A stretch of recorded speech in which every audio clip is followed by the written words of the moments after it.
이번 시간부터는 사장, 조건문과 반복문에 대해서 학습하도록 하겠습니다. 자, 목차를 보면요. 자, 1절에서는 코드 실행 흐름 제어에 대해서 살펴보도록 하겠습니다. 그리고 2절에서는 조건문인 if문, 스위치문에 대해서 살펴보도록 하겠습니다.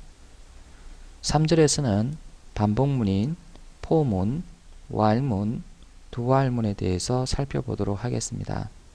그리고 마지막에는 확인 문제를 풀어보도록 하겠습니다. 자, 먼저 1절인데요. 자, 코드 실행 흐름 제어문이 무엇인지에 대해서 살펴보도록 하겠습니다.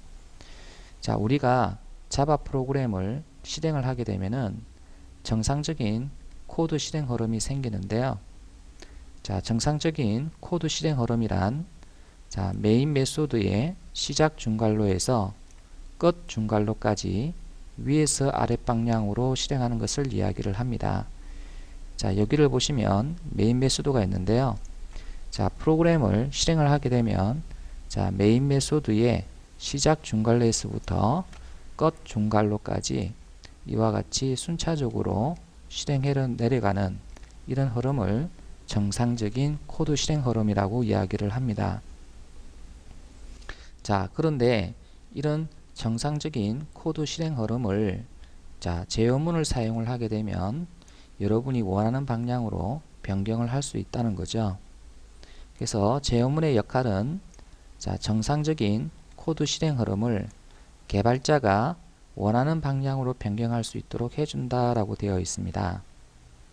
자, 이러한 제어문의 구성 요소는 조건식과 중괄로로 구성이 되어 있는데요. 자, 옆에 그림을 보시면 제어문이라고 하는 게 있고요. 자, 그 다음에 갈로가 오고 그 다음에 조건식이 옵니다. 자, 그리고 갈로가 닫히고요. 그 다음에 제어문의 시작 중괄로가 오고요. 그 다음에 제어문의 끝 중괄로가 옵니다.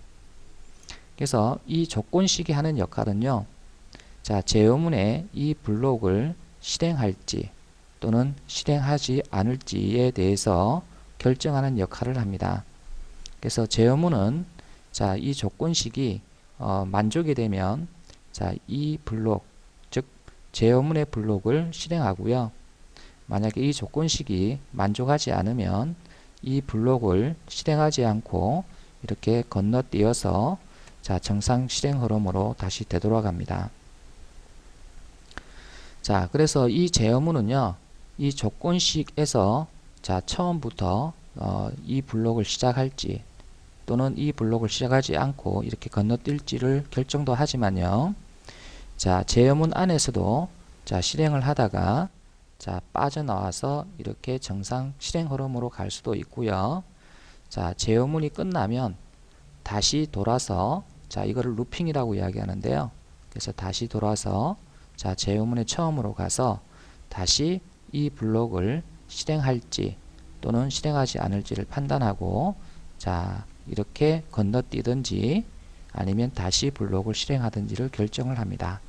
그래서 다양한 실행 흐름이 발생하기 때문에 여러분이 원하는 어떤 그 기능을 구현하기 위해서 이런 제어문을 쓰는 것은 거의 필수적이라고 볼 수가 있습니다. 자, 제어문의 종류는요. 크게 조건문과 반복문으로 이제 구분할 수 있습니다. 자, 조건문은 if문, 스위치문이 있고요. 반복문에는 for문, while문, doWhile문이 있습니다. 조건문 같은 경우에는요. 이 조건식이 true, false가 되면 요 블록 안을 실행할지 또는 실행하지 않을지를 이제 결정하는 그런 문을 이야기하고요. 자, 반복문은 요 조건식이 true 또는 false에 따라서 반복을 계속을 할지 아니면은 이렇게 건너뛰어서 정상 흐름으로 나갈지를 결정하는 문이라고 볼 수가 있습니다. 자, 그 다음에 이 브레이크 문과 컨티뉴 문은 사실 그 반복문 안에서 또는 조건문 안에서 사용되는 건데요. 자, 조건문과 반복문이 실행할 때 요 내부에서 빠져나올지 아니면 요 내부에서 다시 처음으로 돌아갈지를 결정하는 문이라고 볼 수가 있습니다. 그래서 제어문의 종류는 크게 조건문과 반복문이 있는데, 자, 요 사이에서 요 조건문 안에서 이런 문들이 사용이 된다라는 것을 알아두시면 될 것 같습니다. 자, 제어문의 중첩인데요. 자, 조건문 안에 또 조건문을 작성할 수 있고요. 조건문 안에 또 반복문을 작성할 수 있습니다. 자, 반대로 반복문 안에 또 조건문을 작성할 수 있고요. 반복문 안에 또 다른 반복문을 작성할 수 있습니다. 자, 그렇기 때문에 다양한 실행 흐름이 생기는 거죠. 그래서 이런 다양한 실행 흐름이 여러분이 개발하고자 하는 기능에서 반드시 필요하기 때문에 반드시 제어문을 완벽하게 이해를 해야 될 필요성이 있습니다.